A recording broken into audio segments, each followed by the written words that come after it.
साथियों, मैं डॉक्टर तरुण Kothari MBBS MD की तरफ से आज 30 जून 2020 का नमस्कार। आज मैं आपको बताऊंगा फेविपिराविर फेविफ्लू के साइड इफेक्ट। अभी एक नई ड्रग लॉन्च हुई है तथाकथित कोरोना महामारी के लिए। 34 गोली का एक पैकेट है जो 3,500 रुपये का 103 रुपये की एक गोली है। फेविफ्लू जिसका कंटेंट है फेविपिराविर, उसके साइड इफेक्ट पे आप चर्चा करते हैं। मैं आपको एक साइट पे लेकर चलता हूं, cdc.gov सरकार की साइट है, आप चेक कर सकते हैं। गर्भवती महिलाओं को यह दवाई बिल्कुल नहीं देनी है। क्यों? क्योंकि टीरेटोजेनिक होती है। अब यह टीरेटोजेनिक क्या होती है? इसका मतलब होता है कि जो गर्भ में जो शिशु पल रहा है आपके गर्भ में, उस बच्चे को यह दवाई नुकसान पहुंचा सकती है, पहुंचाती है। क्या क्या नुकसान पहुंचा सकती है? उसके दिल में छेद हो सकता है, बच्चे को कैंसर हो सकता है, जो हो सकता है कि बच्चा पैदा हो तो मालूम नहीं चले, बाद में मालूम चले 5 वर्ष बाद, 10 वर्ष बाद, 20 वर्ष बाद। इसके अलावा बच्चे का कोई एक अंग नहीं हो सकता है, अंग विकृत हो सकता है, हाथ और पैर में समस्या हो सकती है, चेस्ट में समस्या हो सकती है, हाथों में बनावट में कोई समस्या हो सकती है, उसका आर्म या फोर आर्म दोनों नहीं हो या एक नहीं हो। अगर दोनों नहीं होंगे तो ऐसा होगा, यानी कि बच्चे का जो हाथ है सीधा कंधे पर लगा होगा। उसको बोलते हैं सील्ड लाइक इफेक्ट। ये एक बहुत ही खतरनाक दवाई आई थी, इसमें नाम था थैलिडोमाइड। उसमें सील्ड लाइक बच्चे पैदा हुए थे। अमेरिका में आज भी ऐसे बच्चे हजारों की संख्या में है। ये तो दवाई आ चुकी है, आप ले लेंगे, खा लेंगे, बाद में साइड इफेक्ट होंगे तो बच्चे तो आपके परेशान होंगे, जीवन तो आपका नष्ट होगा। ऐसे बच्चों को लालन पालन करना कितना मुश्किल होगा आपके लिए। और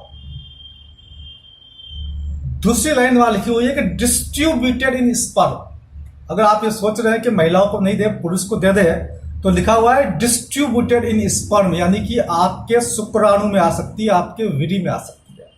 यदि पुरुष खाएंगे तो उसके वीर्य में, उसके शुक्राणु में आ जाएगी। उसका जो DNA स्ट्रक्चर है वहां तक बदलाव आएगा। सोचिए कितनी घातक, कितनी खतरनाक दवाई है। इसके अलावा हाइपर सेंसिटिविटी रिएक्शन हो सकती है, मतलब स्किन पर रैश हो सकते हैं, बुखार आ सकता है, बीपी गिर सकता है, बीपी बढ़ सकता है, गला जाम हो सकता है, स्वेलिंग हो सकती है, लेरिंजियल एडिमा हो सकता है, मृत्यु तक हो सकती है। तो साथियों, आपको अपनी इम्यूनिटी बढ़ानी है। उसके लिए गिलोय ले सकते हैं, नीम ले सकते हैं, अश्वगंधा ले सकते हैं, तुलसी ले सकते हैं, दालचीनी ले सकते हैं, हल्दी ले सकते हैं, खट्टे फल खा सकते हैं, विटामिन C, विटामिन D सूरज की रोशनी से मिलता है वो ले सकते हैं, जिंक ले सकते हैं, जिससे आपकी इम्यूनिटी बढ़ेगी। अब क्या करना है? कोई मान लो दवाई या कोई डॉक्टर आपके पर्चे पर दवाई लिखता तो क्या करना है? पहली बात तो आप इस दवाई को साइड इफेक्ट समझ चुके हैं। जैसे ही कोई डॉक्टर साहब लिखते हैं उनसे बोलिए, डॉक्टर साहब मुझे इस दवाई के सारे साइड इफेक्ट लिख के दीजिए। उनसे साइड इफेक्ट लिख के मांगिए, उसके बगैर दवाई मत खाना। अगर मेरी बात पर विश्वास नहीं हो तो साइड इफेक्ट आप क्रॉस चेक जरूर करना, कितनी खतरनाक दवाई है। उसके बाद जो दवा कंपनी क्या कहती है कि माइल्ड टू मॉडरेट इन्फेक्शन के लिए, मतलब 3 तरह का इन्फेक्शन होता है, माइल्ड, मॉडरेट, सीवियर। आप समझिए, माइल्ड छोटा मोटा, मॉडरेट बीच का, सीवियर मतलब खतरनाक, थोड़ा हाई लेवल का। तो ये माइल्ड टू मॉडरेट पर काम करती है। वो माइल्ड टू मॉडरेट तो अपने आप ठीक होते हैं, उसको तो दवाई की आवश्यकता ही नहीं होती है। तो फिर दवाई करेगी क्या? सिर्फ लूट, पैसों की लूट। साथियों, इस बात को आपको समझना है, सरकार ने आयुर्वेदिक दवाई कोरोनिल को परमिशन नहीं दी।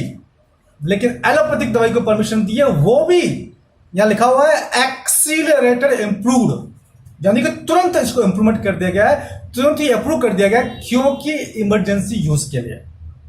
देश में इमरजेंसी है तो उसके लिए तुरंत अप्रूवल दे दिया गया। अगर इमरजेंसी है तो आयुर्वेदिक दवाई को तुरंत अप्रूवल क्यों नहीं दे रहे हो? बात को समझ रहे आप? आयुर्वेद में इतना पोटेंशियल है कि 1 करोड़ परिवारों को रोजगार दे सकता है।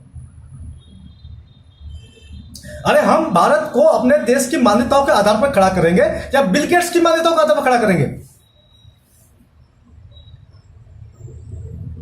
साथियों,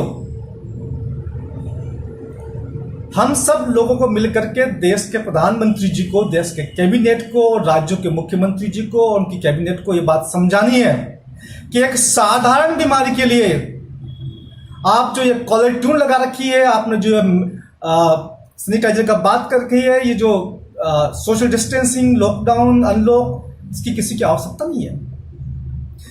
जो साधारण सर्दी जुकाम होता है, इन्फ्लुएंजा, उससे प्रति वर्ष 10 लाख से 20 लाख लोग दुनिया में मरते हैं। और आप कोरोना का आंकड़ा उठा के देखिए पिछले 6 महीनों का, तो वही मृत्यु दर मिलेगी जो सामान्य जुकाम की मृत्यु दर होती है। 10 लाख से 20 लाख इन्फ्लुएंजा की जो मृत्यु दर है, वो ही मृत्यु दर कोरोना की है। इस बात को आप नोट कर लीजिए और एक एक व्यक्ति को समझाइए।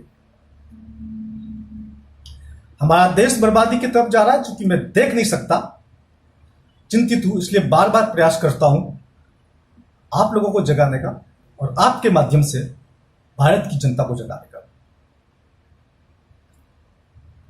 साथियों, ये मैं आपसे अपील करता हूं फिर एक बार कि देश के प्रधानमंत्री जी को समझाए कि वो बिल गेट्स की बातों में ना आए, बिल गेट्स के षड्यंत्र में आकर के वैक्सीन वैक्सीन वैक्सीन की बात ना करें। इस समस्या का समाधान हमारे देश के अंदर है। ये एक मामूली समस्या है, मामूली सर्दी जुकाम है, मामूली इन्फ्लुएंजा की इसकी डेथ रेट है, और मात्र 5 दिन में, 7 दिन में, 10 दिन में देश कोरोना के संकट से मुक्त हो सकता है। इस बात को प्रत्येक व्यक्ति को समझाइए और इस संदेश को प्रत्येक व्यक्ति तक पहुंचाइए। धन्यवाद मित्रों, जय हिंद, जय भारत।